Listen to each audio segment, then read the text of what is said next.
Okay, so today I'm going to talk about the creator aspect of our being. So we are both being, right? Pure being and creator. Source energy is both the unmanifested and the unborn, as well as the creative aspect or the creative principle. So I find that a lot of people put this creative principle in the shadow for a variety of reasons. What does that mean? Well, maybe it's spiritual conditioning that's made you put it in your shadow, right? Maybe you've learned some non-dual spiritual teaching that the whole goal of life is to realize that we are one with all of life. We are one with all of life, and or that we are God energy. We are God, and everything is God. But once you realize that, right? Once that is your reality, life carries on, and there's this other aspect of ourselves. That's the creator aspect. And to me, denying the creator aspect is like denying either the male or the female energy inside of us. You know, we have divine female qualities. We are intuitive, we are compassionate, we are beautiful.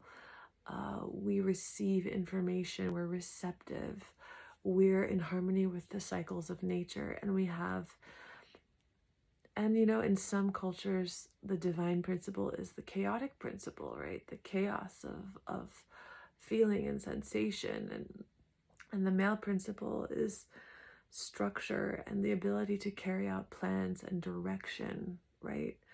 And so it's the same with these aspects of us as source, right? Source is not just pure being. There's a dimension of us that is just pure being, but in this physical dimension that we are in, we are the crystallization of all of the dimensions, right? And we have access to all dimensions as a physical being. You don't have to go anywhere.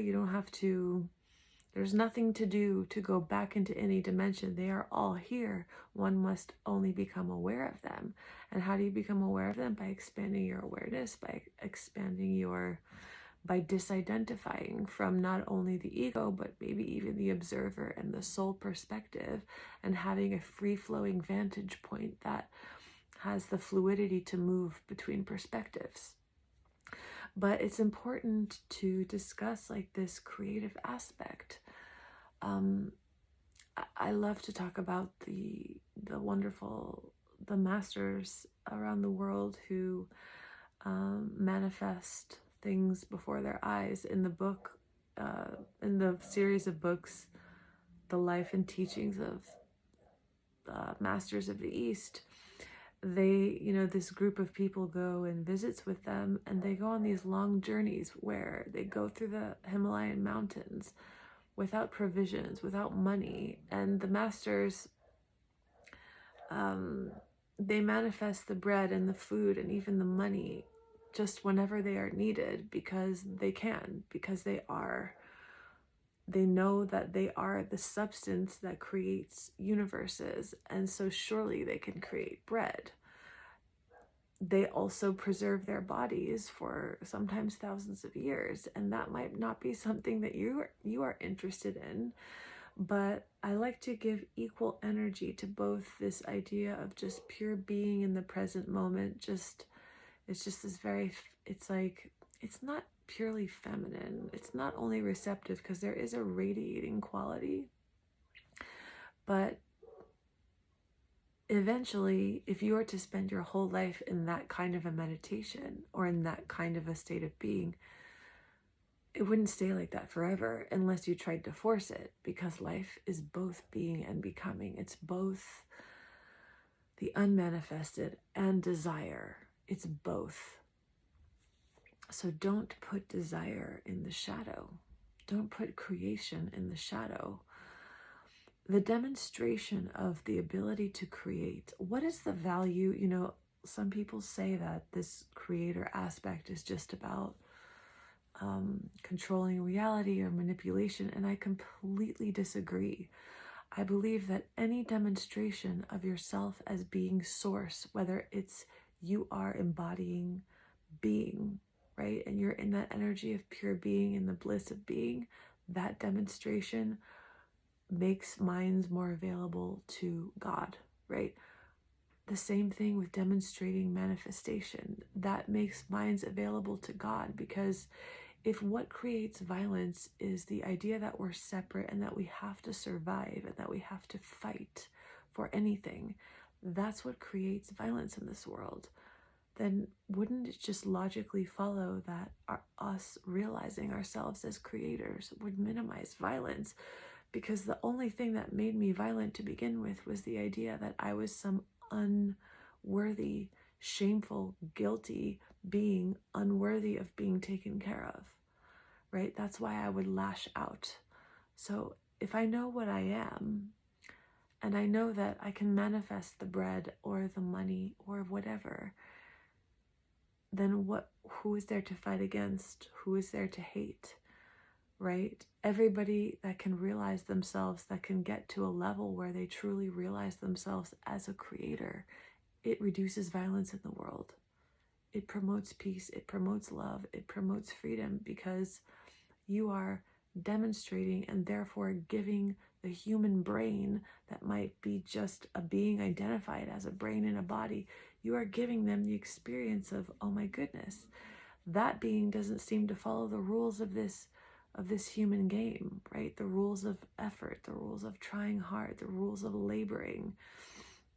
I remember in that book, the teachings of the life and teachings of the men of the East, there's a quote saying, like, why should a man, knowing who he is, struggle to get through the desert, like on a camel, when he can instantly travel from one place to the other?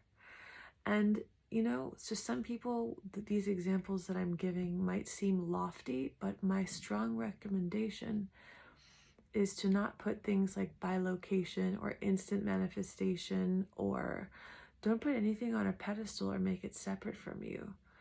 Question it if that's your healthy scientific mind, right? Inquiring into, what's real for you. I totally encourage that process, but don't make anything separate from you. These masters, these teachings, these demonstrations are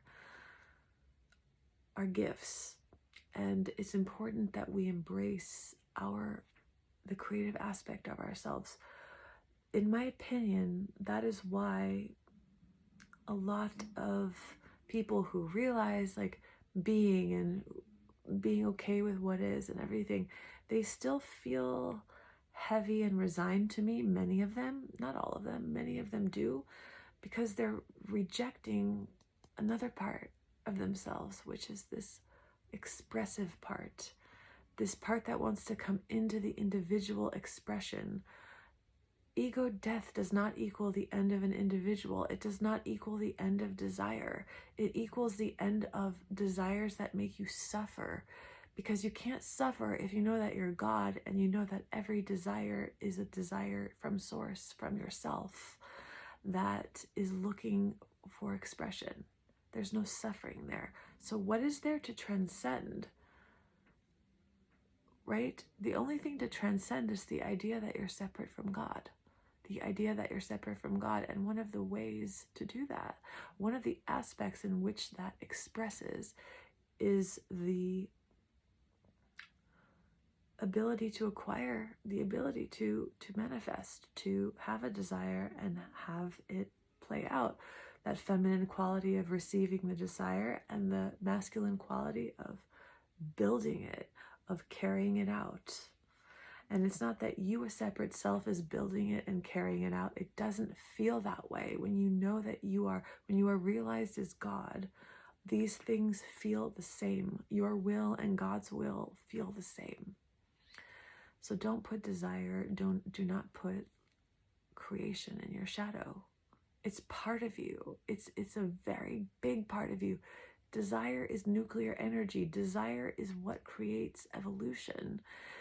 Desire is, if the most maximal service we could offer to others is to help them come home to themselves, then why wouldn't we demonstrate our godhood in both our beingness and our kindness and our sincerity and our receptivity and our honesty and our ability to transmute emotional energy, our ability to be alchemists, right? Our ability to walk in this world and not be perpetually offended by everything, but to be able to listen to a variety of perspectives with love, and to be able to express our own passion about what is true for us.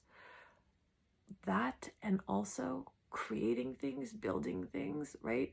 If it weren't for people that weren't receiving ideas to build newer, technologies, somebody invented the internet, somebody invented the computer. That leads to more connection. That leads to negative things too, I guess, right? But life is majorly skewed towards well-being, right? So even though there's shadow aspects and everything, it's all for good. It's all for good, because the more connected we are, the more opportunity we have to share, to connect, to learn, to have access to information. Information that we have access to now was once only handed down orally by shaman, and then only handed to initiates in different religions. Like, we're extremely blessed to live in the age, in the time-space reality that we live in. And once you realize what you are, what I mentioned this in another video, the teacher of mine, where I learned this method of healing that I do, said, well, what do you do after you know what you are? You create your own universe for the joy of it, for the joy of it. And you won't, when you know what you are, right? It seems very difficult for me to fathom that one would create from hatred or from, I've heard rumors that there are negatively oriented beings who use this knowledge for bad, but who cares? Don't worry about them, right? Just create a universe of love. Create a universe of love. Put loving thoughts into your universe, into your family, into your world, into your diary. What do you want to put into this world? You are a creator. What do you want to put into this world? It's an important question for you to answer, and it's an important thing for you to accept about yourself, that you are a creator.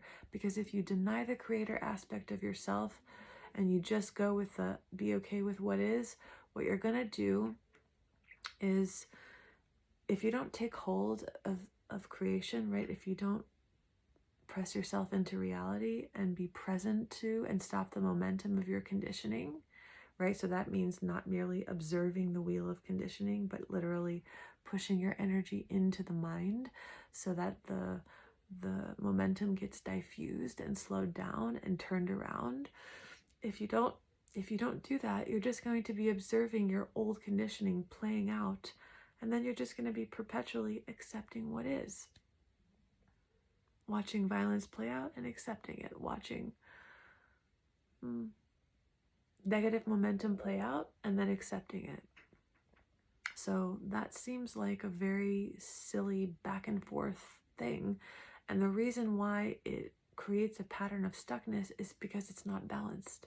Because you need a balance between being and allowing desire to flow. You are a creator.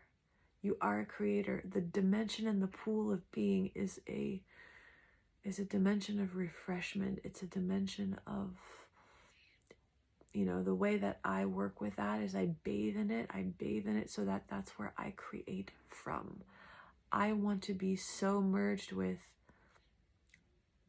the origin of creation, the origin of myself, which is like unfathomable love. I bathe in that energy of higher love, and then I allow desire to express through me. That's how I let them work together. So, yeah, don't deny your creator aspect. This is part of source. You cannot divide consciousness, right? You can't just say, okay, I'm being, and that's it. and I'm not the mind and that's it. No, you are a mind. The whole universe is a mind. God created this whole universe. You are God. You are creating a universe. You are an extension of that, creating your own universe. What kind of universe do you wish to create? A universe of love, or a universe of just letting your old conditioning play out and just perpetually accepting it? It's up to you.